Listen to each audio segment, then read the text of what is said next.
नमस्कार, बहुत स्वागत है आपका। आप देख रहे हैं आपकी आवाज, आपके साथ मैं हूं राम मोहन शर्मा। और आज एक बार फिर से आपकी आवाज में बात स्वास्थ्य व्यवस्थाओं की। आप कुछ भी कर लीजिए, मध्य प्रदेश के स्वास्थ्य सिस्टम को कुत्तों का निवाला बनने से रोक नहीं सकते। जो तस्वीरें हमें और आपको विचलित कर देती हैं, वो तस्वीर इस व्यवस्था के पत्थर दिल को पिघलाने में नाकाम क्यों है? कोई लापरवाही अगर एक बार हो तो हादसा है, 2-3 बार हो तो गलती है, और अगर बार बार हो तो फिर ये गुनाह है।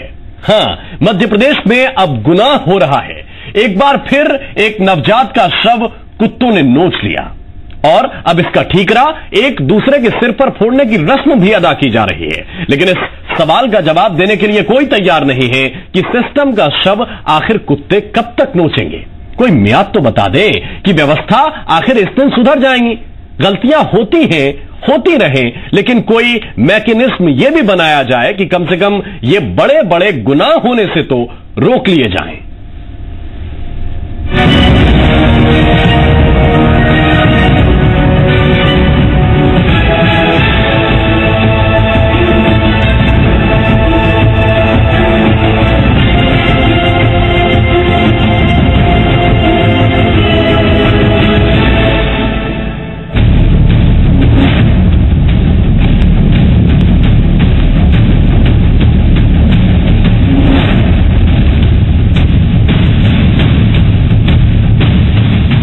शहडोल अस्पताल के पास से आई ये तस्वीर शर्मिंदा करने वाली है।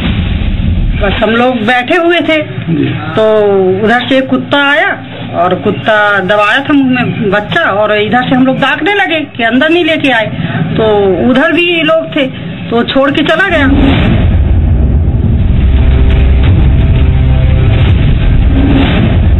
इस तस्वीर को जिसने भी देखा, इसके बारे में जिसने भी सुना, खुद को शर्मिंदा महसूस किया। अब ये तो दुर्भाग्यपूर्ण बात है। अगर लावारिस लाशों को कुत्ते खा जा रहे हैं तो ये तो बहुत दुर्भाग्यपूर्ण बात है।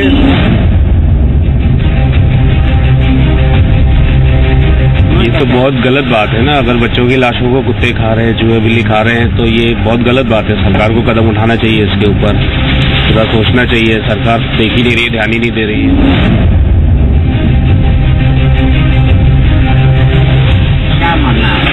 निश्चित तौर पे ये हमारे लिए शर्मनाक बात है। अगर लाशों को चूहे, कुत्ते, बिल्ली, कीड़े मकोड़े खा रहे हैं, निश्चित ही हमारे लिए शर्म की बात है।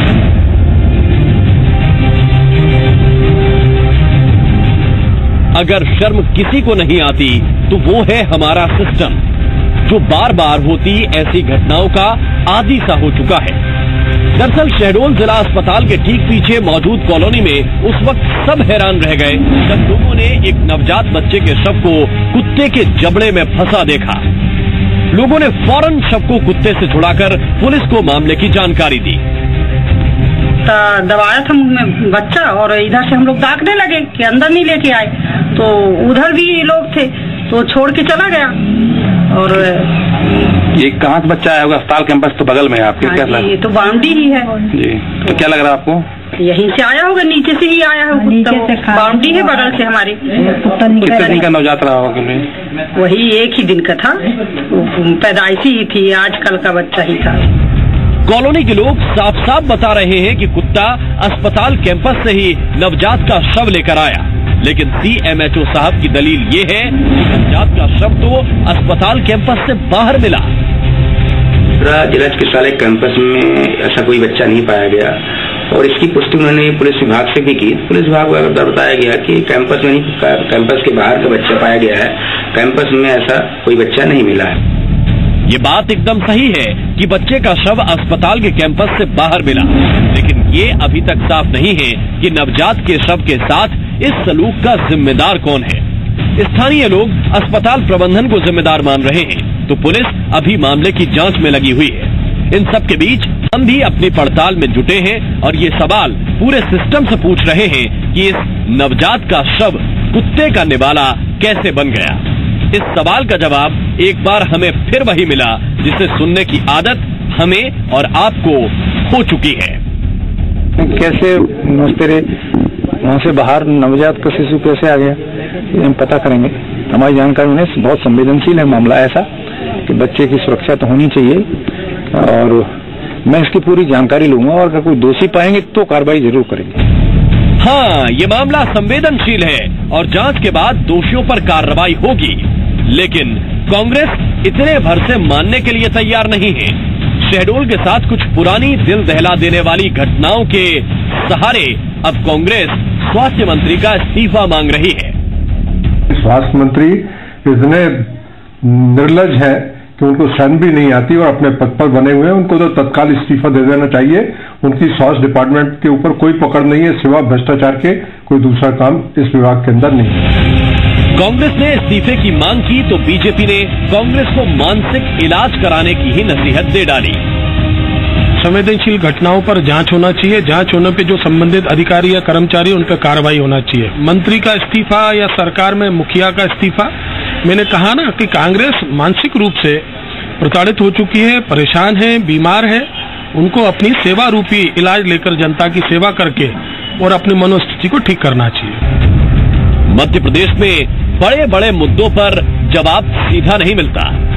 जहां आंखें कचरे के ढेर में फेंकी जाती हैं, जहां चूहे शव कुतर जाते हैं, जहां नवजातों के शव चींटियां चट कर जाती हैं, जहां नवजात कुत्तों का निवाला बन जाते हैं, वहां व्यवस्थाएं दुरुस्त करने की गारंटी वो मियाद कोई नहीं बताता जब ये सिस्टम ठीक तरह से काम करने लगेगा।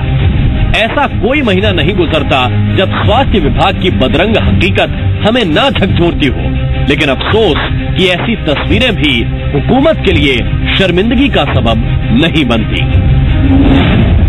शहडोल से संतोष कुमार और मुरैना से शैलेंद्र सिंह के साथ संदीप भम्मरकर, जी मीडिया, भोपाल।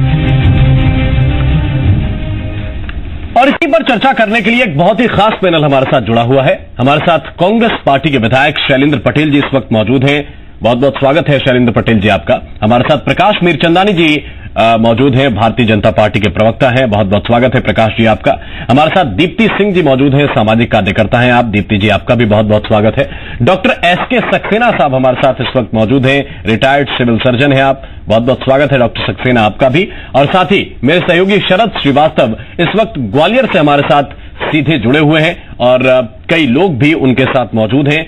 उनके पास भी हम चलने की कोशिश करेंगे और आम लोग स्वास्थ्य सेवाओं के विषय में क्या सोच रहे हैं, एक जिले कम से कम ग्वालियर की तस्वीर आपके साथ जोड़ने की कोशिश हम करेंगे। लेकिन उससे पहले प्रकाश मीरचंदानी जी, मैं आपके पास आना चाहता हूं। कोई म्याद सर आप दे सकते हैं क्या कि व्यवस्थाएं इस दिन के बाद इस हद तक नहीं बिगड़ेंगी? मैंने शुरुआत में कहा कि गलतियां हर डिपार्टमेंट में होती हैं, वो गलतियां गुनाह न बने तब तक ठीक है। रिपीटेशन आखिर कब तक इन घटनाओं का होता रहेगा? अभी हमीदिया में एक बुजुर्ग महिला के शव को चूहों ने कुतरा, उस घटना को महीना भर नहीं गुजरा और एक मासूम नवजात बच्चे का शव कुत्तों का निवाला बन जाता है। आखिर क्यों? देखिए राम मोहन जी, मियाद का कहीं कोई प्रश्न नहीं है, क्योंकि ये घटनाएं विरले होती है और इसका जो जानवर होता है आखिर जानवर होता है। इसमें कोई भी व्यक्ति जानबूझ करके या असंवेदनशील बनकर इन कार्रवाइयों को मुझे होने के लिए कोई इजाजत देता होगा, मुझे ऐसा नहीं लगता है। इसमें तो समाज की जन जागृति की आवश्यकता है कि अगर कोई नवजात मृत हुआ, उसको उपयुक्त रूप से पंच तत्वों में विलीन करने की बजाय उसको बाहर फेंक दिया। जानवर आखिर जानवर है, उसने उसको मांस का टुकड़ा समझ किया, जो भी करके उसने उसको मुंह में दबाया। हम क्योंकि इंसान है, इस बात को हम बहुत संवेदनशीलता से लेते हैं, क्योंकि हम लोगों को ऐसे संस्कार मिले हुए हैं। लेकिन संस्कारों का जो लगातार क्षरण हो रहा है, उसकी परिणति है कि आज इस तरीके की घटनाएं वाया मीडिया ये आती हैं, जबकि वहां पर जब भी किसी ने भी व्यक्ति ने, जो अभी अज्ञात है, जांच में पता चलेगा कि किसने वो बच्चे का शव फेंका है। तो ये जो अति असंवेदनशीलता है, इसको ठीक करने की आवश्यकता, मैं इस बात को फोकस करता हूं, बशर्ते कि यह किसी को दोषारोपण करने की बजाय समाज में अगर जागृति आएगी, समाज अगर भारतीय संस्कृति के हिसाब से चलेगा, तो मुझे लगता है कि ऐसी स्थिति कभी भी जीवन में नहीं आ पाएगी और न कभी होगी ऐसी घटना। चाहे वो किसी भी मामले में हो। घटनाएं आप और भी बता सकते हैं, और भी पीछे से लेके आ सकते हैं, तो ऐसी घटनाएं और भी हुई होंगी, लेकिन इन सब पे रोकथाम हम सबको मिलकर, समाज के लोगों को मिलकर, संस्कारों को ठीक करके संस्कारों में और उन्नति, प्रगति, तरक्की हो और संस्कारों की प्रगाढ़ता बढ़े, इस दृष्टिगत अगर मामले की जांच अभी चल रही है और आप अभी से कह रहे हैं कि ये संस्कारों का मसला है। मैं ये पूछ रहा हूं कि अगर ये बच्चे का शव अस्पताल के अंदर से कुत्ता उठाकर लेकर गया तो फिर क्या ये संस्कारों की प्रॉब्लम है, क्या कहां पर दिक्कत है?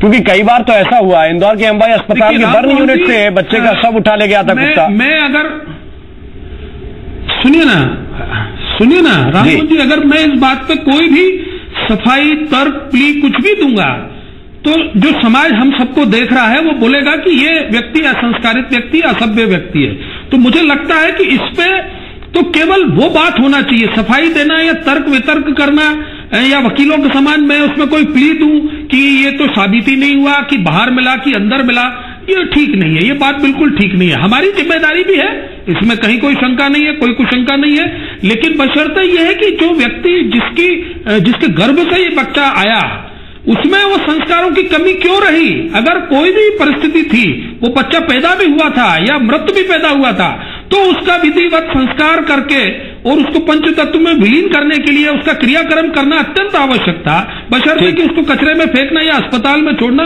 ये ठीक बात नहीं है। मैं इस बात को इंगित करना चाहता हूं, बाकी मेरा इसमें बहुत ज्यादा कोई विषय नहीं है, सरकार की तरफ से कोई सफाई देने की मैं बात नहीं कर रहा हूं। मैं तो कह रहा हूं कि लगातार जो समाज में गिरावट आ रही है इसको उठाने के लिए प्रयास होना चाहिए। मैं सीधा शरद के पास चलना चाहता हूं, इससे पहले कि मैं कांग्रेस से इस पर जवाब लूं। मैं शरद आपके पास आ रहा हूं, और लोग ऐसी घटनाओं के विषय में क्या सोचते हैं? आप चूंकि ग्वालियर के उसी अस्पताल के पास मौजूद हैं जिस अस्पताल में दान की आंखें कचरे के ढेर में पाई गई थी और इसके बाद तमाम जांच हुई, तमाम रिपोर्ट सामने आई। इस तरह की संवेदनहीन घटनाओं पर क्या सोचता है समाज, क्या सोचते हैं लोग, जरा हम तक पहुंचाइए।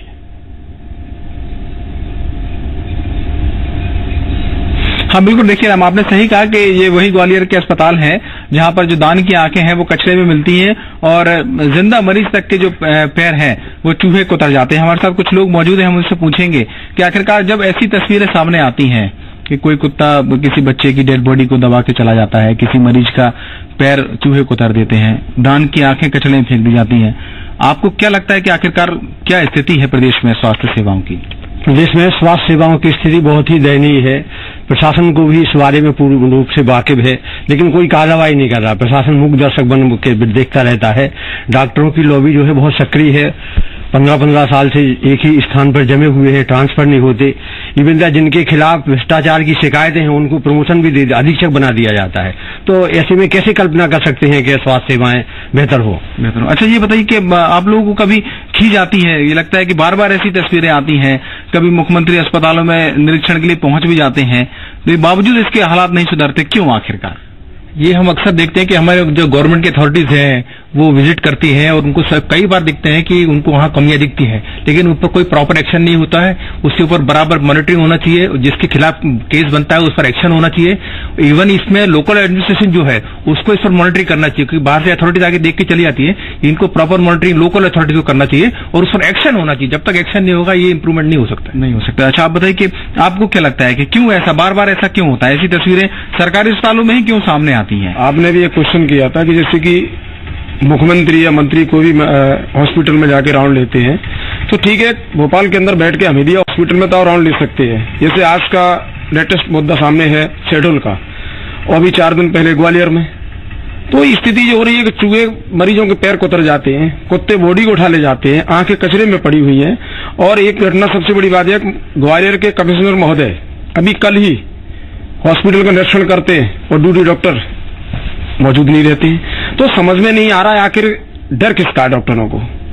ना तो डॉक्टरों को किसी को खौफ है, ना नेताओं को किसी को सरकार को चिंता है कि मरीजों के साथ में क्या हो रहा है। कल मैं किसी एक मरीज को एडमिट कराने ट्रामा सेंटर में गया, आप यकीन नहीं करेंगे 6 घंटे तक उसको बेड नहीं मिला था मरीज को। तो स्वास्थ्य सेवाएं पूरी तरह से मध्य प्रदेश के अंदर चरमरा चुकी हैं, सिवाय भ्रष्टाचार के दूसरा कोई काम नहीं है मध्य प्रदेश में। अच्छा बताइए, आप क्या कहना चाहते हैं? ये तो स्वास्थ्य सेवाओं की जहां तक बात है पूरे मध्य प्रदेश से, हम पूरे कंट्री की बात करेंगे तो बिल्कुल पैरालाइज है। अब बड़े बड़े लोग, अभी आपने रिसेंटली देखा होगा कि इंदौर में भी एमआई हॉस्पिटल का निरीक्षण किया गया। एक दिन निरीक्षण करने में स्थितियां ठीक, दूसरे दिन फिर गायब, फिर जिलानिया साहब विजिट करते हैं वहां पे जाके, तो वहां भी नजारत हो जाते हैं। ग्वालियर मेरा खुद का एग्जाम्पल ये है कि मैं ट्रॉमा सेंटर में अपनी बच्ची को लेके मैं खुद बने स्ट्रेचर को लगातार देखता रहा। 108 से जाके मैंने ले गए, गाड़ी से ले गए बच्ची को, लेकिन nobody was there to attend the patient.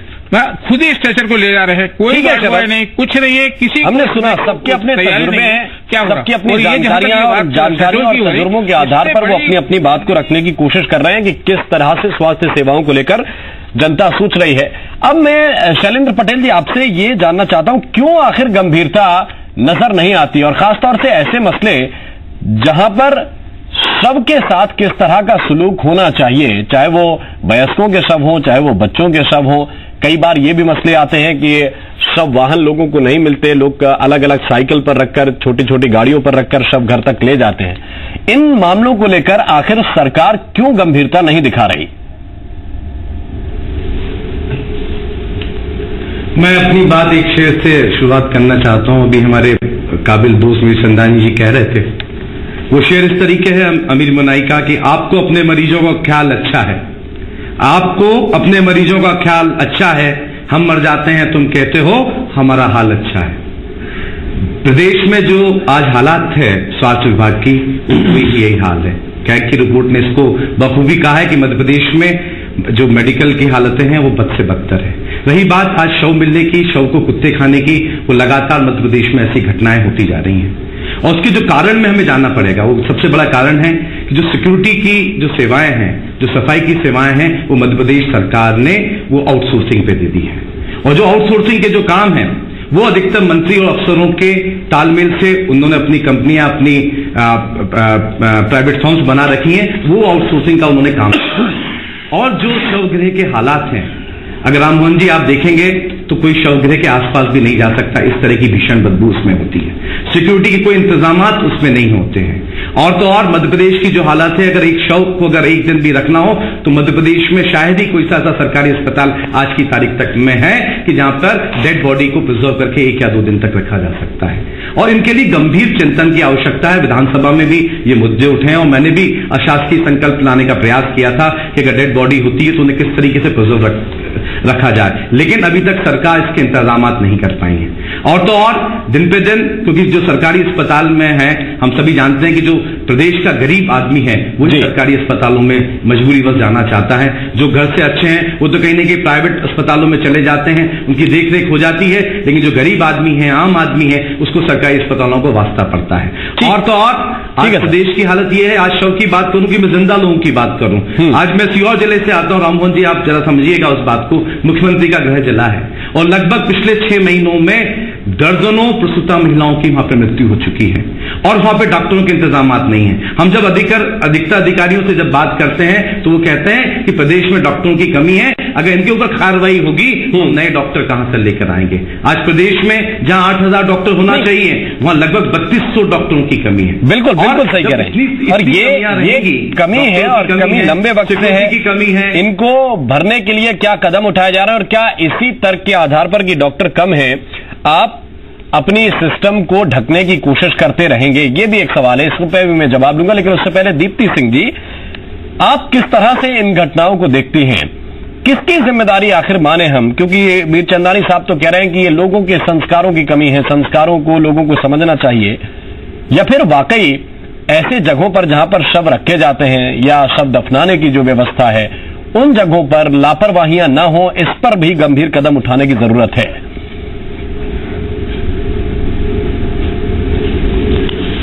Rammohan जी, यहाँ 2 पार्टियों के सम्मानीय सदस्य विराजमान हैं और मैं एक समाज सेविका हूँ, तो मैं उसी लहजे में बात करूंगी आपसे। बात यहाँ पे सरकारी अस्पतालों की या स्वास्थ्य संबंधी परेशानियों की तो हम आज बात कर ही रहे हैं। घटनाएं आती हैं, सवालात उठते हैं, आरोप प्रत्यारोप होते हैं और चीजें वहीं खत्म हो जाती हैं। यहाँ पूरा सिस्टम जिम्मेदार है, आप किसी एक को ब्लेम नहीं कर सकते, एक किसी को जिम्मेदार नहीं ठहरा सकते। यहाँ पर बहुत सारे लोग हैं जिन्हें जिम्मेदारियां लेनी पड़ेगी और सिस्टम को सुधारना पड़ेगा।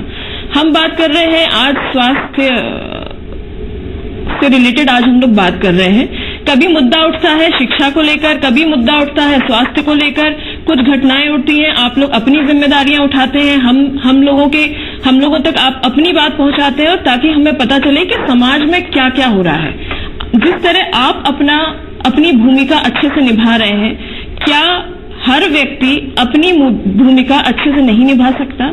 यहाँ पर बैठकर हम लोग सिर्फ और सिर्फ आरोप प्रत्यारोप कर रहे हैं कि इसकी गलती, उसकी गलती।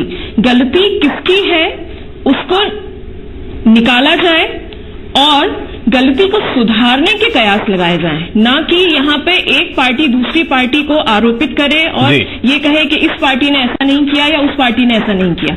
बात ये आज की नहीं है या कल की नहीं है कि कल एक नवजात शिशु को कुत्ता उठा के ले गया। ये लंबा अरसा बीत गया है ये सब होते होते, और हम और आप यही सुनते आ रहे हैं कि किसी मृत शव को जो है चूहा खा गया, तो किसी बच्चे को जो है कुत्ता उठा के ले गया।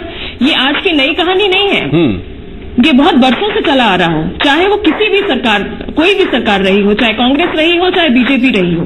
अब इस सिस्टम के लिए जिम्मेदार कौन है? आप जिम्मेदार हैं, हम जिम्मेदार हैं, या पॉलिटिशियन जिम्मेदार हैं, या हॉस्पिटल स्टाफ जिम्मेदार है? कौन जिम्मेदार है? ठीक, सब जिम्मेदार है। अगर देखा जाए तो हर कोई जिम्मेदार है। हमारे साथ डॉक्टर साहब भी मौजूद है, डॉक्टर एस.के. सक्सेना जी हमारे साथ मौजूद है, क्योंकि ये बड़ा आसान होता है कि डॉक्टर्स को ब्लेम कर दीजिए, सिस्टम को ब्लेम कर दीजिए। क्या पक्ष उनका है, जरा ये भी हम जानने की कोशिश करते हैं। डॉक्टर सक्सेना, ये हमेशा कहा जाता है कि डॉक्टर्स ने लापरवाही कर दी, आप उनके ऊपर कार्रवाई कर दीजिए। क्या आपको लग रहा है कि व्यवस्थाएं और व्यवस्थाओं के साथ बजट डॉक्टर्स के अलावा भी कई और चीजों पर खर्च करना होता है, जिसमें या तो उतना खर्च हो नहीं रहा है, या फिर वो जो खर्च हो रहा है वो करप्शन की तरफ चला जा रहा है, और आज जो मुख्यतः सिक्योरिटी का इशू है, या फिर वहां पे और व्यवस्थाएं सफाई की जिस तरह से होनी चाहिए, लोग तैनात होने चाहिए कि कोई इस तरह का जानवर अंदर ना आ पाए जो बच्चों को नुकसान पहुंचा सके, शवों को नुकसान, वो नहीं होता है ऐसा।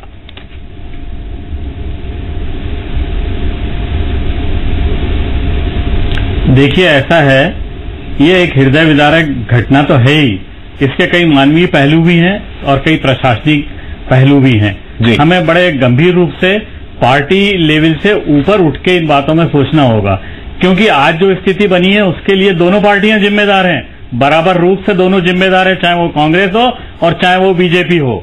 आज जो इस लेवल तक जो पतन हुआ है स्वास्थ्य सेवाओं का, ये एक दिन में नहीं हुआ है, ये शनि शनि होता रहा है। एक पंचायती राज से, और दूसरा ये जो कि स्वास्थ्य सेवाएं थी जिनका शनि शनि आउटसोर्स करना, जिसमें आपने साफ सफाई करने वाले कर्मचारियों को हटा दिया, आपने एम्बुलेंस ड्राइवर को हटा दिया, आपने जो सिक्योरिटी है उसको आउटसोर्स कर दिया, यहां तक कि आपने पैथोलॉजी और रेडियोलॉजी आउटसोर्स कर रहे हैं, मशीनें आप जो लगा रहे हैं उनको आउटसोर्स पर लगा रहे हैं, चाहे वो एमआरआई की हो चाहे सीटी स्कैन की हो।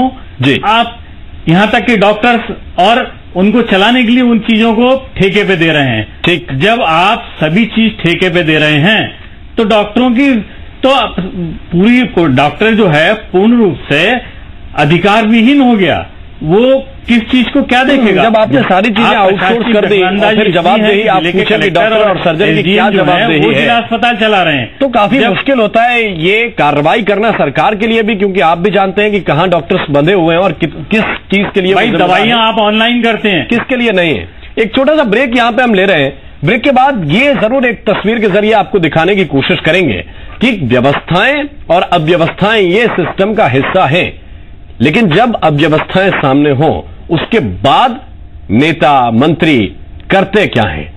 क्या उन तस्वीरों को झुठलाते हैं या फिर सुधारने की कोशिश करते हैं? छोटे से ब्रेक के बाद आपको दिखाते हैं।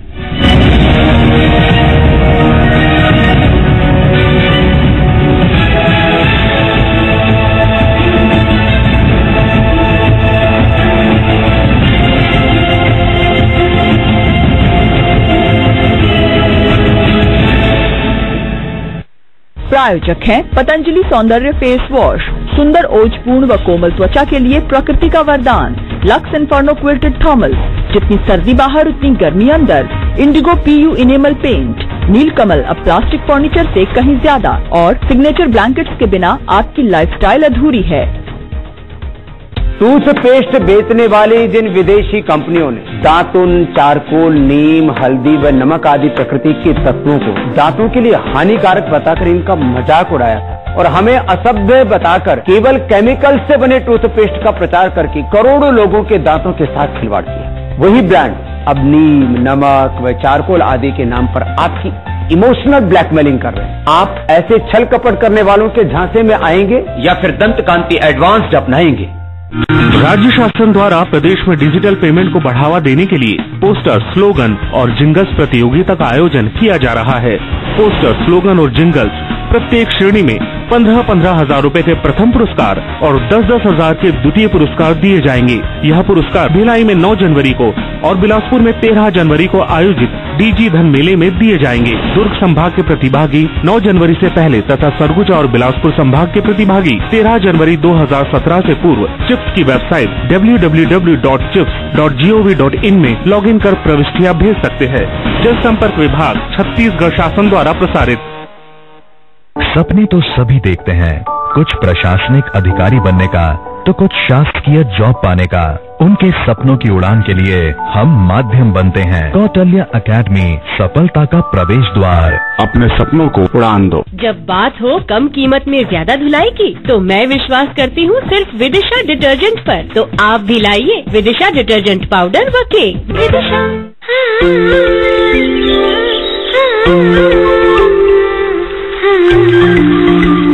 छुटकी, जब पढ़ लिख जाओगी ना तो स्कूल के बच्चों के लिए पुल बनाना मत भूलना। नहीं बाबा, मैं पुल नहीं बनाऊंगी, मैं स्कूल को ही गांव में ले आऊंगी। बुलंद सोच इरादों को हकीकत में बदलने का हौसला रखती है और इसी बुलंद सोच को आकार देता है JK Lakshmi pro plus cement. India, अब सोच करो बुलंद। भारत है हमारा, हम है सहारा। आत्मविश्वास की नई ताकत, सहारा इंडिया लाइफ इंश्योरेंस के साथ।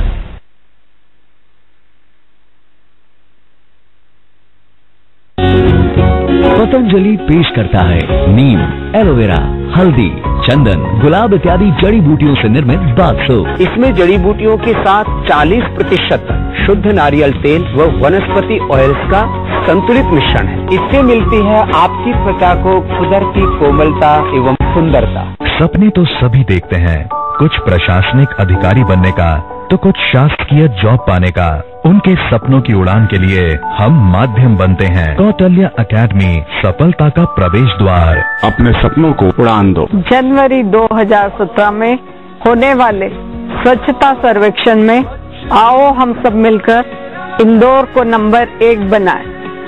खुशियां मनाने में कुछ दर्द होता है,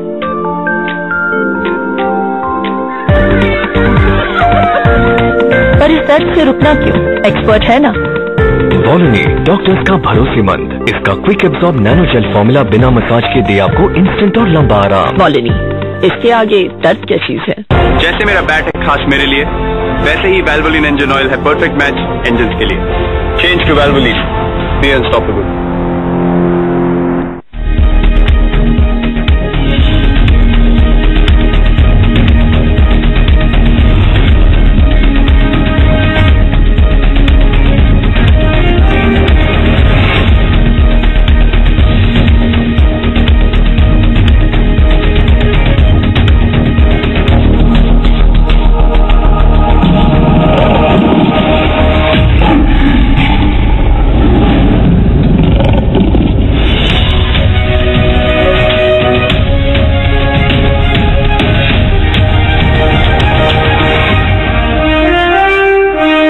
प्रस्तुतकर्ता Pacific refreshing drink in cola, dew and lemon flavour. Madhya Pradesh सरकार ने केंद्र से की कर्ज की लिमिट बढ़ाने की मांग। प्रदेश के वित्त मंत्री जयंत मलैया ने अरुण जेटली के सामने रखी अपनी बात। एमपी सरकार पर है 1,15,000 करोड़ का कर्ज। 1,15,000 करोड़ का कर्ज। जांजगीर चांपा में स्कॉलरशिप के नाम पर बड़ा घोटाला। बंद स्कूलों में नियमित विद्यार्थियों की मौजूदगी दिखाकर करीब 75 लाख रुपए का किया गया गड़बड़झाला।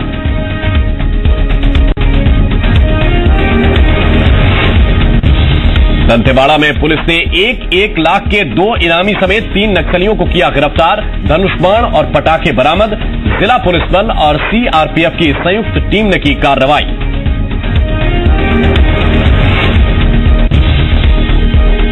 जबलपुर के सुभाष चंद्र बोस मेडिकल अस्पताल में बदइंतजामी पर मंत्री गौरीशंकर शेजवार ने लगाई अफसरों को फटकार।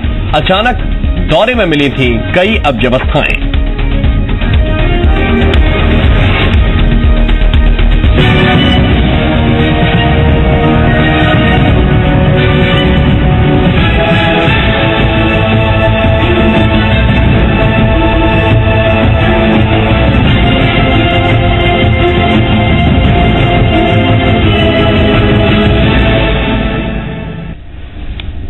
ब्रेक के बाद स्वागत है। हम लगातार चर्चा कर रहे हैं मध्य प्रदेश की स्वास्थ्य सेवाओं को लेकर। एक बड़ा ही पैनल, बड़ा शानदार पैनल हमारे साथ इस वक्त मौजूद है और हम आपको मध्य प्रदेश में स्वास्थ्य सेवाओं का हाल दिखा रहे हैं। इसकी तस्वीरें आपके सामने रख रहे हैं कि सरकारी अस्पतालों में शवों के अपमान की खबरें लगातार क्यों सामने आ रही हैं। ये फेहरिस्त लंबी है।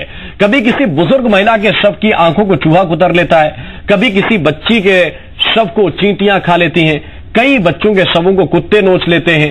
ये तस्वीरें कई सवाल भी पूछती हैं और इन सबके बीच एक तस्वीर जबलपुर से भी सामने आई है और ये तस्वीर बताती है कि कितनी गंभीरता के साथ इन व्यवस्थाओं को सुधारा जा रहा है। तस्वीर जरा आपको दिखाते हैं। जी मध्य प्रदेश छत्तीसगढ़ मध्य प्रदेश की स्वास्थ्य सेवाओं की हकीकत दिखाने की मुहिम में जुटा हुआ है। ऐसे में एक खबर जबलपुर से भी सामने आई। यहां के एनएससीबी मेडिकल कॉलेज में अचानक जिले के प्रभारी मंत्री गौरीशंकर शेजवार व्यवस्थाओं को देखने पहुंच गए, लेकिन उसी दौरान इसी अस्पताल में एक और तस्वीर भी नजर आई। यहां एक बुजुर्ग अपने जवान बेटे को लादकर बड़ी उम्मीद से यहां से वहां चक्कर काट रहे हैं। इनका नाम है सीताराम। सीताराम बताते हैं कि उनके बेटे राजू को कैंसर है, पर ना तो अस्पताल उसका ऑपरेशन कर रहा है और ना ही उसका इलाज, और तो और उसे एक स्ट्रेचर या व्हील चेयर तक मुहैया नहीं कराई गई। लेके आ रहे हो, कहाँ लेके जा रहे हैं? लेके रैन बसेरा में आए हैं, रीवा जिला के रहने वाले हैं। कोई सुनाई नहीं साहब। कब से रह रहे हैं यहाँ? ये महीना भर हो गया। इनको क्या बीमारी है? इनको बताया कि कैंसर है। अच्छा। ऑपरेशन का बोले थे डॉक्टर, कल वहाँ ऑपरेशन के पास ले गए, घर से निकाल दिया। नहीं किया भाई, नहीं किया। कोई स्ट्रेचर वगैरह कुछ नहीं हुआ? कुछ नहीं हुआ, ऐसे लगे। मजबूर बाप अपना दुखड़ा बता रहा है।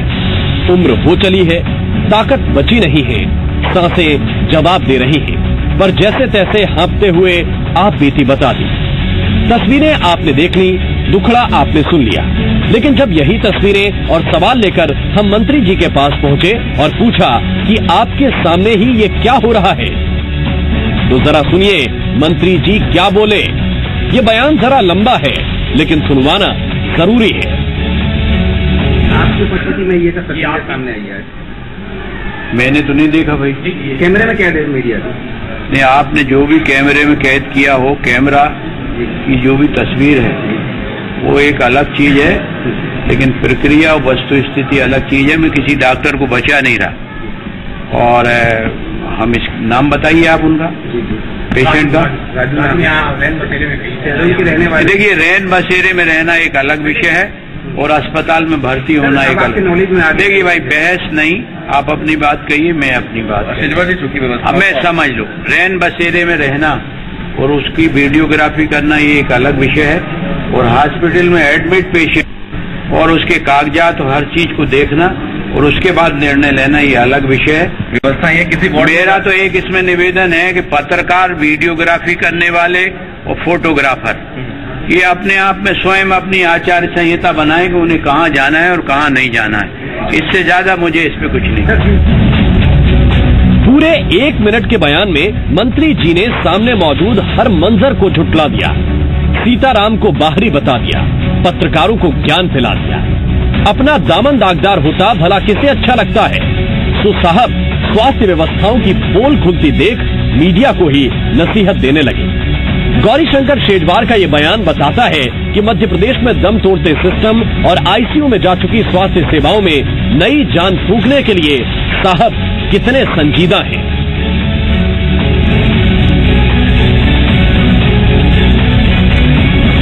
देखिए, रैन बसेरे में रहना एक अलग विषय है और अस्पताल में भर्ती होना एक अलग। देखिए भाई, बहस नहीं, आप अपनी बात कहिए, मैं अपनी बात। खामियां कहां नहीं होती, हर जगह हो सकती हैं, लेकिन व्यवस्थाएं सुधारने के बजाय सियासतदान जब उन्हें झुठलाने पर तुल जाएं, तो फिर कहने को बचता ही क्या है। अब आप खुद ही तय कीजिए कि झूठ कौन बोल रहा है, मंत्री जी या हमारा कैमरा। प्रतीक अवस्थी, जी मीडिया, जबलपुर।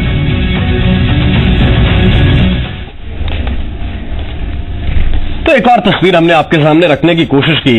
अब प्रकाश मीरचंदानी साहब, मंत्री जी के सामने हमने ये सवाल रखने की गलती कर दी कि एक कैंसर पीड़ित है, उसका पिता बुजुर्ग है, वो कंधे पर लाद कर रैन बसेरे से पिछले 1 महीने से अस्पताल रोज आता है और रोज उसे अस्पताल से भगा दिया जाता है। बूढ़ा आदमी कहां जाए? मंत्री जी कह रहे हैं रैन बसेरे में रहना अलग बात, अस्पताल में भर्ती होना दूसरी बात। आप बहस मत कीजिए, जो हम कह रहे हैं वो सुन लीजिए।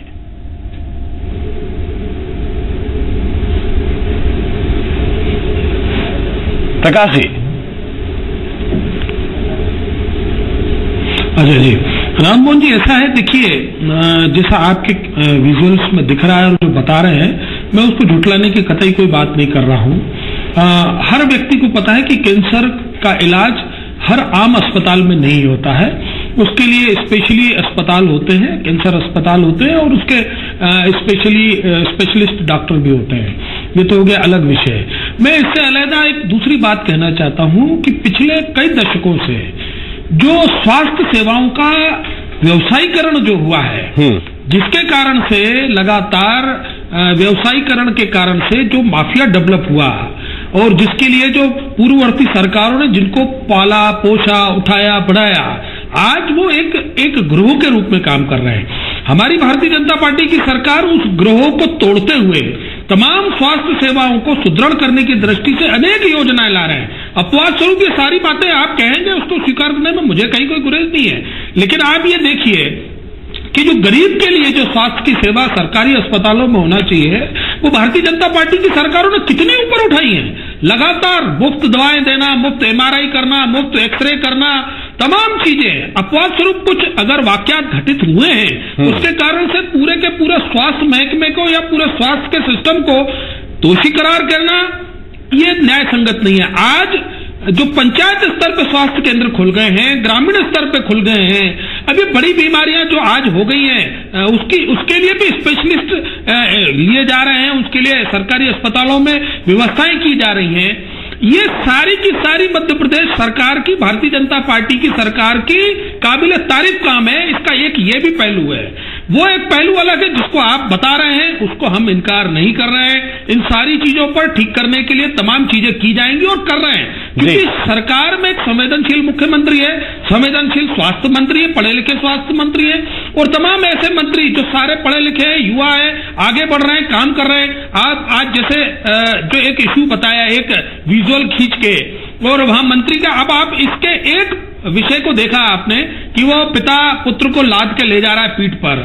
दूसरा पहलू आपने ये क्यों नहीं महसूस किया, मैं आज को आपको वो कोई आर्गुमेंट्स करने की दृष्टि से नहीं कह रहा हूं कि एक जो प्रभारी मंत्री है वो अस्पताल में विजिट कर रहा है, तमाम स्वास्थ्य सेवाओं को सुदृढ़ करने की बात कर रहा है, सफाई के लिए बात कर रहा है, व्यवस्थाओं को और अच्छा करने की बात कर रहा है, दवाएं उपलब्ध कराने की बात कर रहा है, डॉक्टरों को हिदायत दे रहा है कि समय पे आइए, जनता की बेहतर से बेहतर सेवा करिए। ये सारा दूसरा पहलू है, इसको हम इग्नोर करते हैं देखने में जनरली। इन सबको अगर हम अप्रिशिएट करेंगे तो मुझे लगता है कि व्यक्ति का हौसला बढ़ता है और व्यक्ति और बेहतर करने की कोशिश करता है। लेकिन हमने चूंकि तय किया है नकारात्मक विषय तक को लेकर चलना है, तो एक अगर ये लेके चलना है तो वो व्यक्ति की स्वतंत्रता है और वो कर सकता है, उसमें हमें कहीं कुछ नहीं कहना है। लेकिन इस भारतीय जनता पार्टी की सरकार ने लगातार स्वास्थ्य सेवाओं को सुदृढ़ किया है। पिछले कई दशकों से जो पीछे पूर्ववर्ती सरकारों की जिम्मेदारी थी, उनको हम आज ठीक करने में लगे हुए हैं और ठीक करने की दिशा में ये सरकार आगे बढ़ रही है, जिसकी पंडिती है और इसकी पंडिती का मैं ताजा उदाहरण ये दे रहा हूं कि हम 3 बार से सरकार में हम इसको बेहतर करने की कोशिश कर रहे हैं और जनता को इसका प्रतिफल मिल रहा है, प्रतिसाद मिल रहा है, जिसके कारण से मुझे लगता है कि हम चौथी बार भी सरकार में आएंगे। ठीक, हर चीज एक ही चीज पर आकर खत्म होती है भारतीय जनता पार्टी की। हम लगातार सरकार बना रहे हैं, एक बार फिर से सरकार बना के साबित करेंगे कि व्यवस्थाएं पटरी पर हैं। शैलेंद्र जी क्या कहते हैं? देखिए फिर आप नकारात्मक ले रहे हैं। मैं नकारात्मक नहीं ले रहा हूं। ले रहे हैं अगर जनता, देखिए लोकतंत्र में जनता सर्वोपरि होती है। नहीं राम मोहन जी, ये जो कटाक्ष है ये दिल को दुखता है, दिल को लगता है। ये आज अगर लोकतंत्र में जनता सर्वोपरि होती है और जनता को अगर सेवाएं मिल रही है और सेवाओं में उन्नति हो रही है, प्रगति हो रही है, उसके कारण से जनता निर्णय करती है और हम लोगों को लाती है। ये अगर मैंने कहा तो आपने उसको कटाक्ष किया। मैं सिर्फ ये जानना चाह रहा हूं सर, कहता हूं कि आप हमारी, देखिए मंत्रियों के दौरे लगातार अस्पतालों में होते हैं, सुनिए तो सही, और हम सर उनकी तस्वीर भी पहुंचाते हैं। सुनिए ना, हमने 8:30 बजे ये बुलेटिन शुरू किया, उससे पहले ये हेडलाइन खबर दिखाई। सर हमारा यह कहना है, हमारी बात तो सुन लीजिए, हमारा यह कहना है, आपसे मैंने चर्चा शुरू की, उससे पहले ये खबर बताई कि प्रभारी मंत्री जबलपुर पहुंचे, स्वास्थ्य सेवाओं को लेकर अधिकारियों को फटकार लगाई। राम मोहन जी, लेकिन आप उसे देखने की कोशिश नहीं कर रहे हैं। राम मोहन जी, मैं सिर्फ इतना आपसे कह रहा हूं कि एक बुजुर्ग बाप है जो पढ़ा लिखा नहीं है, मजबूर है, उसकी बात डॉक्टर सुन नहीं रहे। अगर मीडिया सवाल मंत्री जी से करे और पूछे कि आप इनके लिए क्या कर रहे हैं, निवेदन है, मेरा निवेदन ये है, नहीं, देखिए आप अगर हमारी कमियां बताएं और हम उसको दुरुस्त करें तो ये ठीक विषय है कि गलत विषय है? वही तो मैं आपसे पूछ रहा हूं जनता को कि आपकी कमियां मंत्री जी के विजिट के दौरान अगर मीडिया वहां बताए कि कमी कहां है, मैं स्टूडियो में प्रकाश मूलचंदानी जी के सवाल पूछूं ये बेहतर है, या मंत्री जी विजिट के लिए पहुंचे उनसे सवाल हमारे संवाददाता पूछे ये बेहतर है? राम मोहन, क्योंकि मौके पर पहुंचे, आप देख लीजिए घटना को। केवल आपने एक ही प्रश्न के ऊपर मंत्री जी, अरे साहब देखिए मेरा निवेदन सुन लीजिए कि आपने एक विषय को उठाकर जो आपको कमी महसूस हुई उसके विषय में पूरी बाइट खत्म कर दी। अगर आप ये पूछते हैं कि आपको क्या कमियां मिली, अब आप इसमें कितना विस्तार करना चाहते हैं, कितना सुधार कर रहे हैं और कितना और बजट दे रहे हैं स्वास्थ्य अस्पताल को और बढ़ाने के लिए, मैं तो बता रहा हूं कि मध्य प्रदेश की पूरी सरकार हम दिखा रहे हैं कि 8,000 करोड़ रुपए से ज्यादा खर्च कर रही है, लेकिन 8,000 करोड़ रुपए से ज्यादा खर्च करने के बाद तस्वीर क्या खिंच रही है वो भी हम आपको दिखा रहे हैं। और एमपी के लोग अस्पतालों में जाते हैं, मैं अगर गलत बताऊंगा तो वो मुझे गलत ही मानेंगे। इसका नाम नहीं लेना चाहता था क्योंकि हमारे विधायक साथी परेशान होते या नाराज होते। अगर मैं 500 करोड़ रुपए के बजट को हम 8,000 करोड़ रुपए ले जा रहे हैं और हम इस लगातार इन चीजों को बढ़ा रहे हैं तो ये अप्रिशिएट करिए, पीठ थपथपाइए उन डॉक्टरों की भी और जो काम में लगे हुए जनप्रतिनिधि है उनकी भी। ठीक है, अप्रिशिएट। अब शैलेंद्र जी का व्यू पॉइंट ले लेते हैं, बताइए, इंगित करिए, हम उसको सुधार करने की कोशिश कर रहे हैं। ओके सर, लेकिन अच्छा शैलेंद्र जी, इस तरीके से नकारात्मकता चलाना ये ठीक नहीं है। ठीक जी राम मोहन जी बताइए। मैं सिर्फ ये कह रहा था शैलेंद्र जी कि आपको लग रहा है कि अगर हम नकारात्मक हैं तो एमपी के लोग अस्पतालों में जाते हैं, मेरे कहने या ना कहने से उनमें बहुत ज्यादा फर्क नहीं पड़ता है, वो खुद जानेंगे कि वो क्या वहां पे महसूस कर रहे हैं और किस तरह की व्यवस्थाएं। अगर मैं गलत कह रहा हूं तो मुझे गलत तरीके से लेंगे एमपी के लोग। राम मोहन जी, मैं आपको बताना चाहता हूं, आप भली भांति जानते हैं कि आज देश में कुपोषण में मध्य प्रदेश नंबर 1 है पूरे देश में। शिशु मृत्यु दर में नंबर 1 में है मध्य प्रदेश में। मातृत्व मृत्यु दर में पूरे देश में नंबर 1 है। 13 साल से सरकार इनकी है, विषय सरकार का नहीं था। और ये कह रहे हैं कि हम सुधारने के लिए लगे हुए हैं। 13 साल हो गए उनकी सरकार में रहते हुए और लगातार ये आंकड़े बढ़ते जा रहे हैं। मेरे काबिल दोस्त मीरचंदानी जी को मैं कहना चाहता हूं कि बजट का पहले कितना साइज होता था, उस साइज के अनुरूप हेल्थ को कितना बजट मिलता था वो तो आप बता दें। आप ये कह के इतिश्री कर देंगे 500 का 5,000 कर दिया, तो पहले बजट कितने का होता था, आज कितने का बजट है, इस बात पे तो आप ध्यान दीजिएगा। आज जो प्रदेश की हालत है वो ये हाल है कि प्रदेश की जो सरकारी स्वास्थ्य सेवाएं हैं वो दीपक फाउंडेशन जैसे इंस्टीट्यूट को दी जा रही हैं।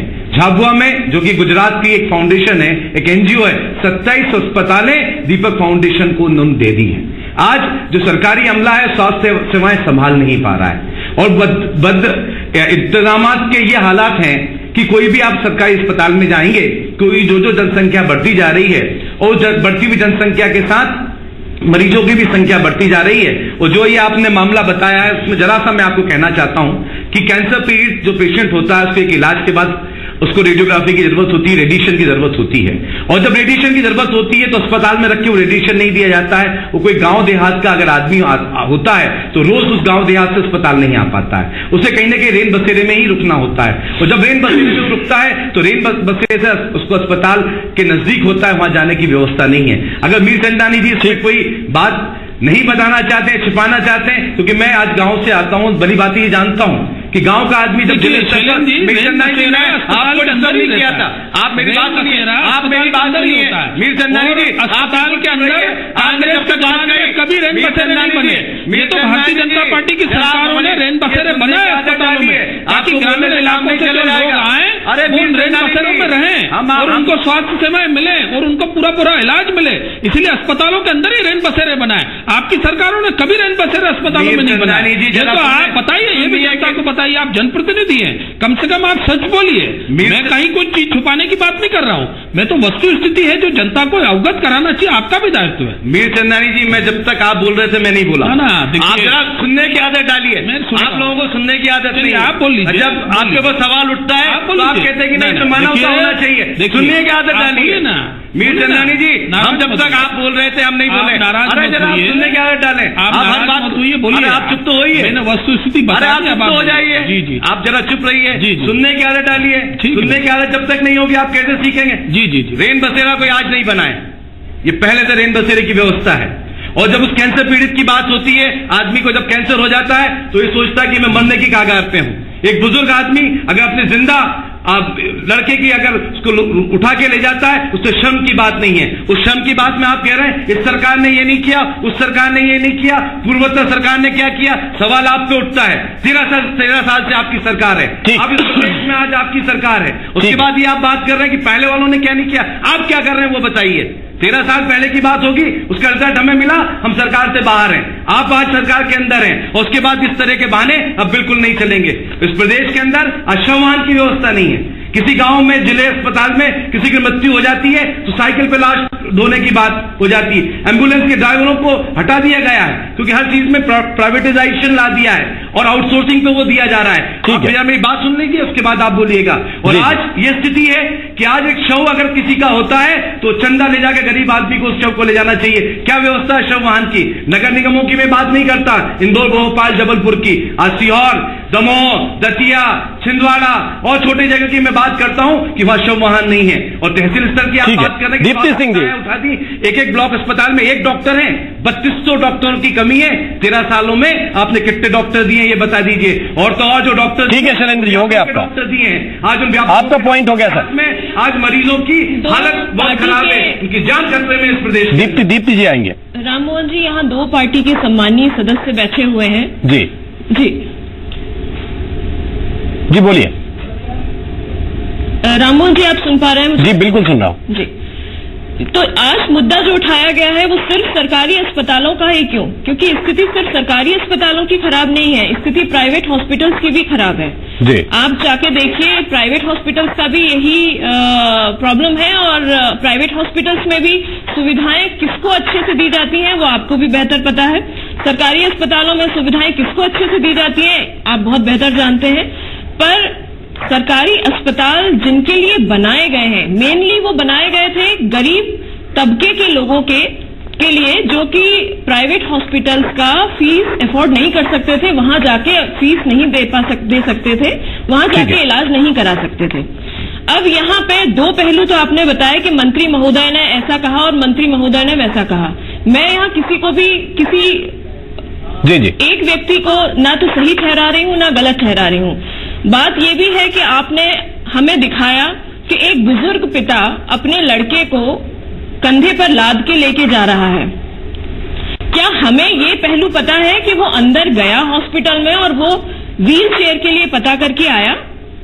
क्योंकि वो जहां से अपने बच्चे को लेके जा रहा है वो बाहर से लेके जा रहा है, हॉस्पिटल प्रीमाइसेस में नहीं लेके जा रहा। मैंने भी कई बार ये चीज देखी है, मैं भी हॉस्पिटल जाती हूँ, समाज सेवा करती हूँ, कैंप्स लगाती हूँ। राम मोहन जी, हम लोग व्हील चेयर जो जिनको आवश्यकता होती है, जिन्हें जरूरत होती है, उन्हें हम जरूरत का सामान बांटते भी हैं, मुहैया भी कराते हैं, तो वो बेच देते हैं उसे और फिर वो सिस्टम को गलत ठहराते हैं। तो कोई भी काम करे, चाहे वो कांग्रेस की सरकार हो चाहे बीजेपी की सरकार हो, काम सबने किया और किसी ने नहीं किया। मैं किसी सरकार के लिए नहीं कह रही हूं कि इन्होंने अच्छा किया या उन्होंने बुरा किया, पर यहाँ जिम्मेदार कौन है? यहाँ है अवेयरनेस की कमी, जागरूकता की कमी। जागरूकता की कमी हो सकता है कि बुजुर्ग सज्जन को यह पता ना हो, बुजुर्ग पिता को यह पता ना हो कि कहाँ से हमें स्ट्रेचर लेना है, कहाँ से व्हील चेयर लेना है, और इसके बाद वो इस तरह की स्थितियों से गुजर रहे हैं। इसीलिए तो मैं बार बार पूछ रहा हूं कि इसकी जिम्मेदारी आखिर लेगा कौन? हम अगर मंत्री जी से ये सवाल पूछते हैं तो वो ये कहते हैं कि आप बहस मत कीजिए, ये मुद्दा अलग है, वो मुद्दा अलग है, और इस पर हम क्या करें। ये मैं डॉक्टर साहब हम सब जो है यही ढूंढते रह जाएंगे कि ये जिम्मेदारी लेगा कौन, जिम्मेदार है कौन, बजाय इसके ढूंढने के कि जिम्मेदार कौन है, जिम्मेदारी कौन लेगा।